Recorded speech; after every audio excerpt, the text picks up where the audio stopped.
So I run platform at a company called Network. We make a game called Legendary Game of Heroes. I run the website mobiledevmemo.com. There's also a Slack team, Mobile Dev Memo Slack team.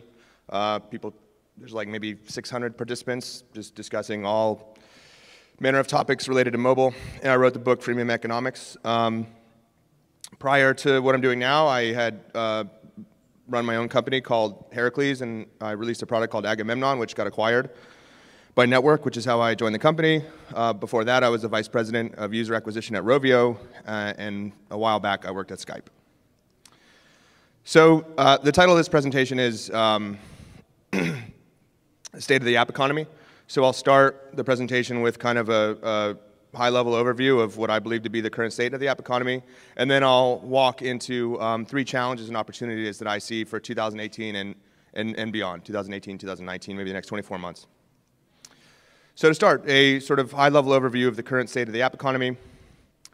So I think this is kind of top of mind for everybody. It definitely is for me. The duopoly owns considerable mobile audience, and that audience is growing.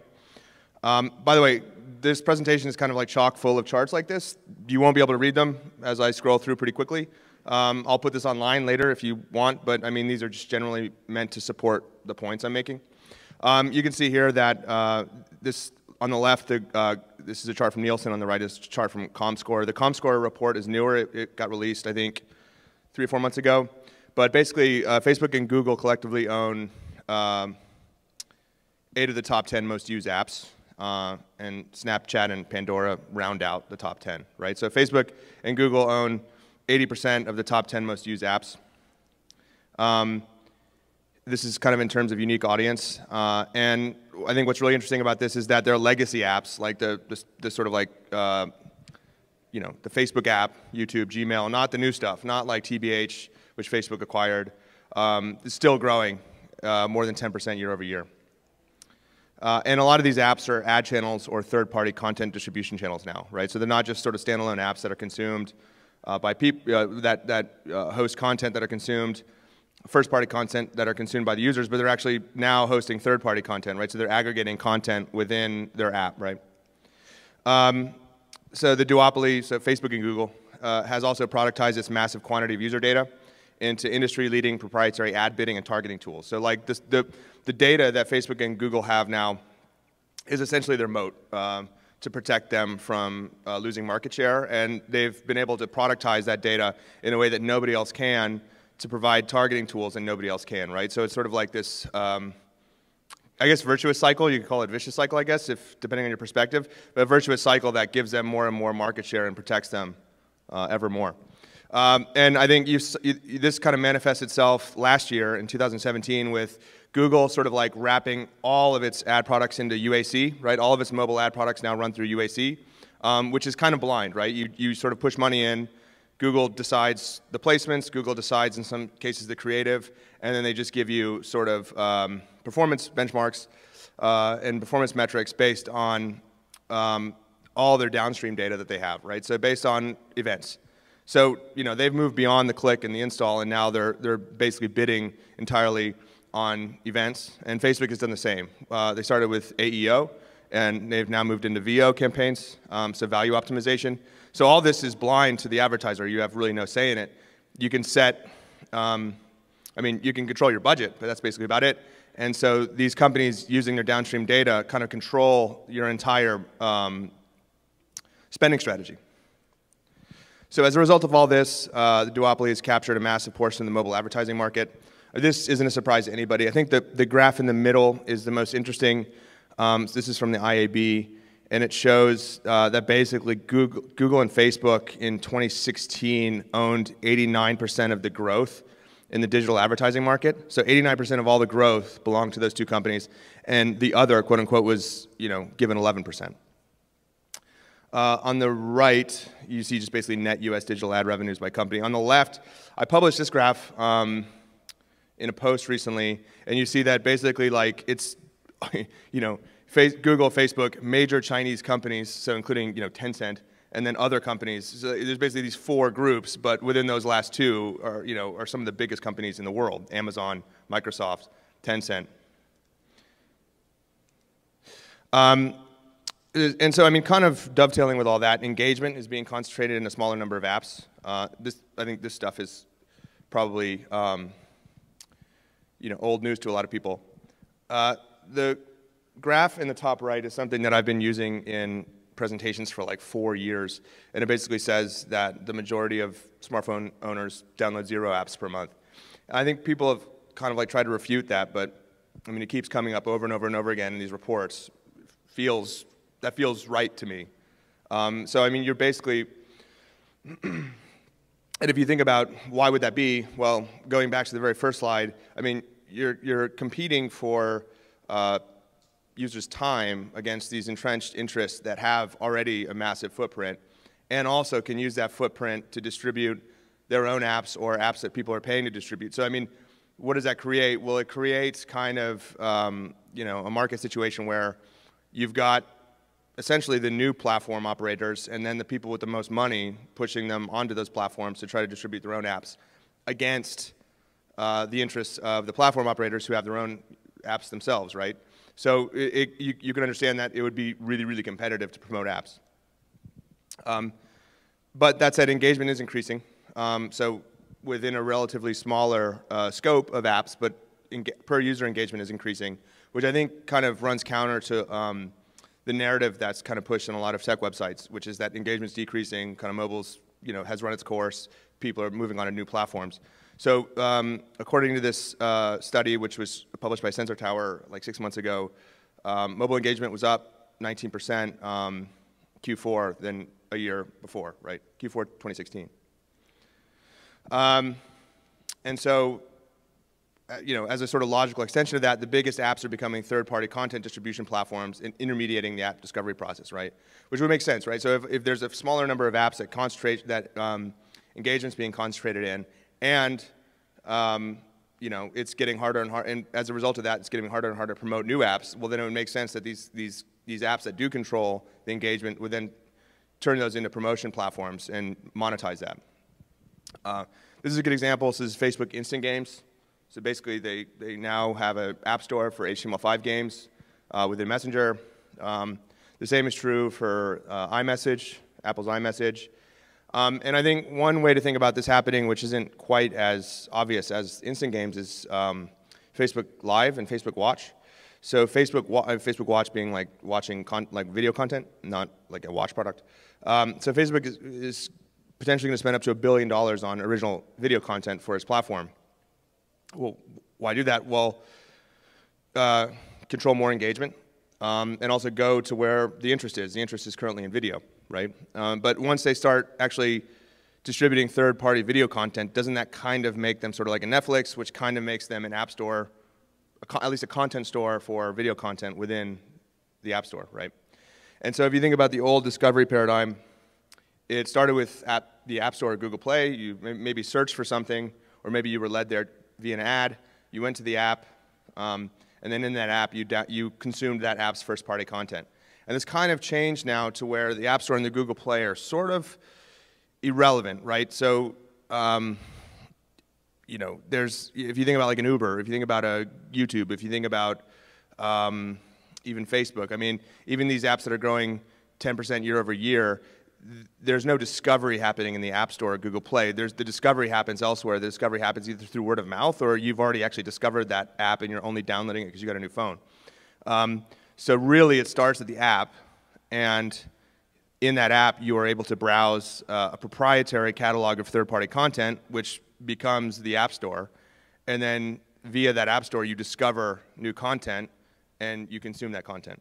And I think a great example of this is Netflix, right? So Netflix is not new to anybody. Netflix is a very old company, actually. I mean, I had Netflix in college when I had DVDs shipped to me. So I've known about Netflix. I'm not discovering Netflix ever. I mean, I know it. So why would I ever actually discover Netflix via the App Store? Well, I might go there to facilitate the functional process of installing the app because I got a new phone or whatever, but I'm not discovering Netflix. Netflix is a known entity for much of the Western world. What I'm doing is I'm actually opening up Netflix and I'm discovering new content there, right? So Netflix has kind of essentially become the discovery portal. The content is the third-party content that's hosted on Netflix, and the App Store is really like a warehouse of stuff that I already own that I go, either I've already owned in the past or I just know about. I'm not discovering it on the App Store. I'm just sort of going there to retrieve it. Moving on from that, but apropos of the last example, so content on mobile increasingly means video, and this is creating an enormous torrent of new advertising inventory. I think these are cool graphs. So the one on the right basically shows mobile data by application, and the red bar is video. So you just see that exploding through 2017. So this is data consumption on mobile, right? So what types of data people are consuming on mobile. And on the left, this is forecasted time spent watching online video by device. And the mobile is the one that's upticking pretty dramatically, and desktop/non-mobile is the one that basically plateaus. And I mean, anecdotally, you see this with kids. I mean, I have nephews that are very young, and they have smartphones, and all they do is watch videos. That's all they do. They watch videos and they use Snapchat. And that's it. They don't do anything else. And that's the way a lot of people consume video now. And I mean, there are other graphs to support this. But the general idea here is that, like, the idea of content on mobile has shifted to being video. I mean, Facebook is very much invested in this, as are, you know, Google, Netflix, Amazon. And so that's become the sort of, like, you know, de facto form of content on mobile. This has basically impacted the real world, you know, distribution of video content, right? So it's impacted television viewership, and it's impacted movie ticket sales. And as a result of that, the big screen advertising dollars are flowing onto mobile. And this is just a bunch of graphs to support that. And I think another kind of proof point of this was that on August 28th, 3 streaming video apps were in the top 5 grossing in just one game. And I think that would have been unthinkable, like, in 2013, 2014. This was because the Conor McGregor fight was kind of packaged as an app by Showtime. And so you would download the app and then buy the pay-per-view video via the app. And so, I mean, you know, you had a point in time where 3 of the top 5 grossing apps, US iPhone, were streaming video. And I think that trend will probably continue. So that said, that kind of sets the stage for the next portion of the presentation, which is kind of taking that context and trying to extrapolate that some opportunities going into 2018 or, you know, even beyond. So the first challenge/opportunity is making sense of the proliferation of new platforms for user engagement/content consumption.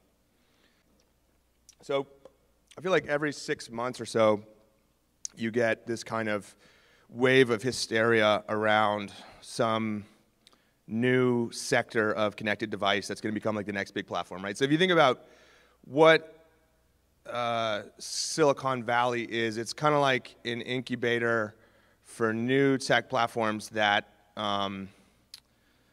you know, that sort of proliferate the general population, right? It's not a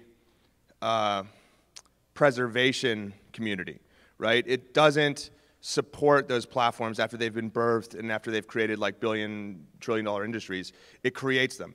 And all the tech press is like pretty much Silicon Valley focused, right? So they're not going to talk about, hey, you know, they're not going to talk about Skyscanner. Skyscanner has grown to be like pretty much the biggest travel booking platform in the world, and most of its revenue is generated on mobile.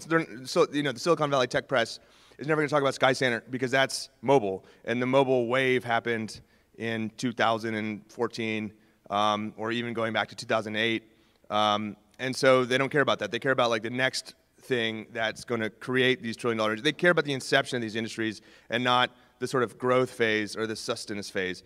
And so whenever you get one of these new things that could potentially be that next platform, the inception of this next big $1 trillion industry, you know, all anyone cares about is calling that as the next big thing, because if you get that right, it doesn't matter if you got 99 other calls wrong, you get to showcase what you called right. You know, no one's going to trawl through all your posts on whatever outlet and evaluate whether you got the calls right or wrong, right? And so now that, you know, with every basically device being connected, you know, you get this sort of like rancor about, okay, well, this is the new thing, and this is going to become the next trillion-dollar industry, and this is where all the users are going to be in a couple of years, and so you should get on board, right?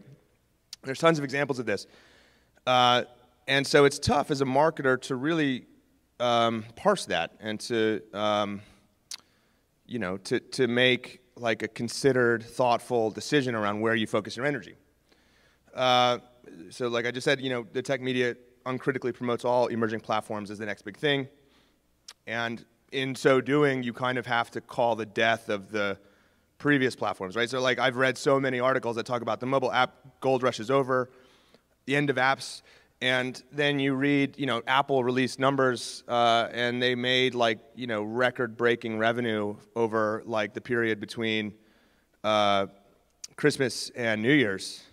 Well, you know, how could both of those things be true?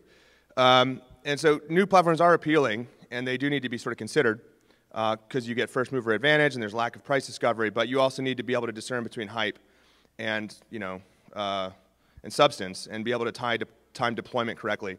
And I have an example here. So this is kind of VR versus mobile gaming. And I know a lot of people that in 2015 quit their jobs and, you know, were like, mobile gaming is over, VR is the next big thing, and they, you know, raised money and they started VR startups, and some of those startups are already dead. There's not a big market for it. There's not a whole lot of money to be made right now, and that's not to say that there won't be at some point. Maybe it does turn into the next big gaming platform, the big gaming platform. I can't, you know, predict that or not, but it hasn't yet, and yet mobile is growing year over year, mobile gaming, and it's still a very healthy industry even though it's matured. You know, and so I think if you would just sort of like uncritically buy into the hype, well, you could have made a disastrous career move. So what's the opportunity there? The opportunity is that there are these new platforms coming online all the time and emerging, you know, as sort of like the connected device, you know, prototype proliferates. And these platforms could be turn into be very lucrative, you know, sources of new users or lucrative destinations for your products. They could be. The challenge is that it's really difficult to know which platforms will truly reach scale, especially in the early stages. And being early is the same as being wrong. I mean, if you quit your, you know, well-paid job at a company that's doing well to go do a startup in some emerging tech that turns out not to ever hit critical mass, I mean, that's a bummer. That's too bad.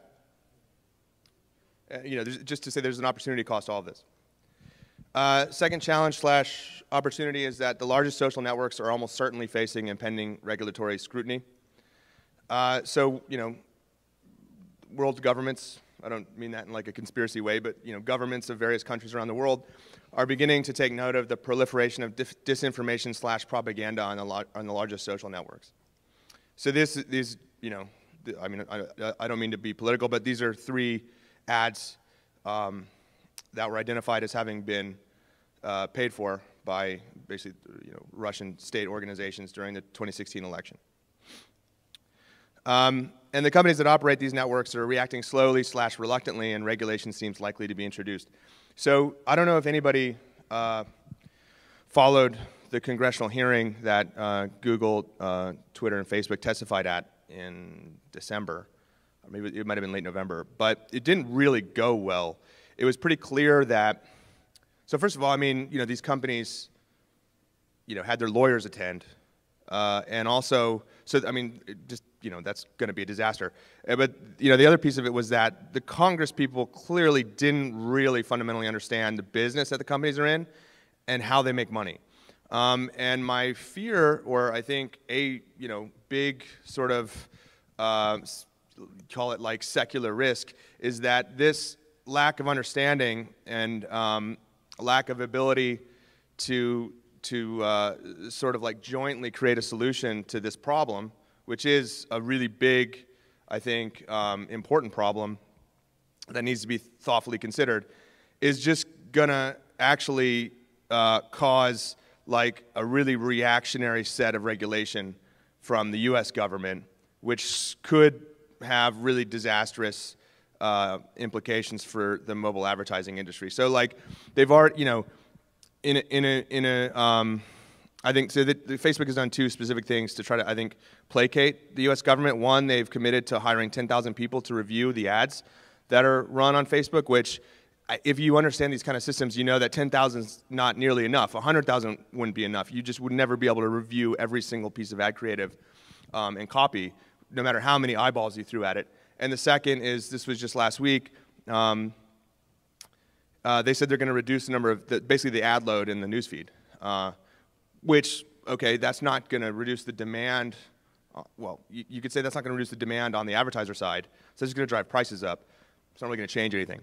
And so I think what you wouldn't want to have happen is a reactionary set of regulation,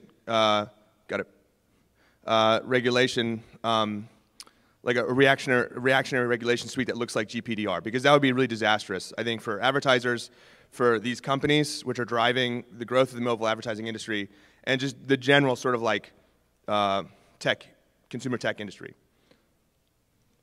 And so the opportunity here is that these are actually really, so like a GPDR or any sort of regulation is really difficult for a big company to sort of synthesize. And so if you're a small company, you can react quickly to it. It might give you an opportunity to comply and accelerate, right? So comply and then spend way more money than the big companies can, because you're in a position knowing that, hey, I'm actually in compliance. The challenge is that the laws around use and even collection of some data produces challenges in keeping products and advertising compliant, and it could also just challenge your ability to advertise. So last challenge opportunity, the growth of walled garden advertising platforms. So this is basically the duopoly, right? So the biggest mobile advertising platforms are becoming siloed, both in terms of the tools and the inventory that they offer, and then they're trying to own, so basically the duopoly is vying to own your data, right? And so they're kind of pulling further and further away from the sort of like general network model of mobile advertising into being sort of like an all-in suite, because they own your data, and that's the most important thing. You know, going back to the example I gave before, UAC is like this. On Facebook's side, VO, AEO are like this. And so this event-based bidding via machine learning makes advertising on that channel more efficient, but you don't own the optimization, and so you can't carry it with you to other networks. Essentially means you're locked in, right? If you want to utilize that data to make your advertising more efficient, you've got to use that channel. And some platforms are merging all the proprietary channels into single interfaces, and they're mixing performant channels with non-performant channels and charging for all, which means there's some sort of loss. There's inefficiency inherent in that. So the opportunity is that if you're a small advertiser, this is great. Like UAC is great because you don't have to build any internal tech. You don't have to hire a big team. You just push money into UAC. The challenge is that, you know, if you're a big, sophisticated advertiser, this creates scaling difficulty, right? Because you don't own the value. The value is the data. The value is in the impression, and you don't own that. They own it. Facebook, Google own that. And so if you try to move onto other platforms, just sort of by definition, you're going to be less efficient because you don't have this data that is what has actually created the efficiency for your advertising operation. So the Uber points / takeaways here, app economy is evolving rapidly with respect to the way people think about apps and discovery. Video is a new massive frontier. Walled gardens are making it harder to stay technologically agnostic. And increased regulation will create uncertainty and compliance overhead. So I went over a little bit, so I think I have like 2 minutes for Q&A if there's any questions. Okay, great. I have a quick one. Yeah, sure. So I read, you posted recently on Facebook's changes to the news feed and how they're effectively going to be limiting the amount of non-paid content that users see. So a lot of that work that either small game companies or small businesses are doing to engage with their community and hope to, you know, grow that community seems like it might be limited. Can you comment on that at all and how that might impact it? You mentioned that, you know, for smaller companies it's great to get into platforms like Facebook and Google, but it seems like without some of that organic virality, there might be some negative consequences as well. Yeah, so the change to the newsfeed is multifaceted. One, they want to reduce the amount of like third-party content that is shown to users. So that's a couple different things. That's like let's say some page is promoting, you know, if you go back to those examples I used of the Russian propaganda / disinformation, some of that was just, it was created by pages like, you know, there was one that was called like Texans for Freedom or something. And it was just kind of, it was just sharing this, just crap content that's just meant to stir up, you know, animosity and stuff. But that was page-based content. So whatever they were sharing, the page was sharing, that shows up in people's feeds. So that's going to be reduced, and also the ad load. You know, so they're going to reduce basically the number of ads that are shown in the newsfeed. The whole idea is to, in the long term, increase engagement with the proprietary content that's created on Facebook, which is like you uploading photos, you sharing status updates, and to reduce just like Facebook as an aggregator of links, which has kind of become. So there's a couple elements to that. So one is like, okay, if I'm Washington Post and I'm plugged in to the Facebook instant articles, which is where you see an article, you click it, it pops it up within the app or within on the desktop within Facebook, so you can read the article without leaving Facebook. That's good and a bad thing, because for me, I mean, as Washington Post or whatever, you know, there's many companies that are plugged in this program. I get ad revenue from doing that, but Facebook runs the ad revenue and they're splitting it with me. I'd much rather have the user on my page where I could potentially promote my newsletter or whatever. They could click around, see other pages. But Facebook's where the eyeballs are, and so they need that. So if you cut this off, I'm not sure what happens to those publishers who are basically getting free distribution on Facebook. But at the same time, it's really good. I think from the user perspective, it's really great, because that's a lot of that content, even if it's high engagement, is crap, and it can be gamed really easily. I'd much rather sacrifice, you know, genuine, real content that's shared by some page that I like, but also be susceptible to like disinformation. I'd much rather sacrifice the disinformation and put the onus on me to go find the content that I like, rather than having everything pushed into my feed. And having to sort of like carry this mental load of like, okay, is this fake news or not? And I don't know, I personally have found myself going to Snopes a lot lately, or lately being like the last year, trying to ascertain whether something my aunt or whoever shared was real, or if it was just like some crazy right-wing propaganda. I'd much rather never have to do that again than have potentially miss out on a cool link that a page I like posted. Awesome. Thank you so much. Big round of applause for Eric Seufert, please.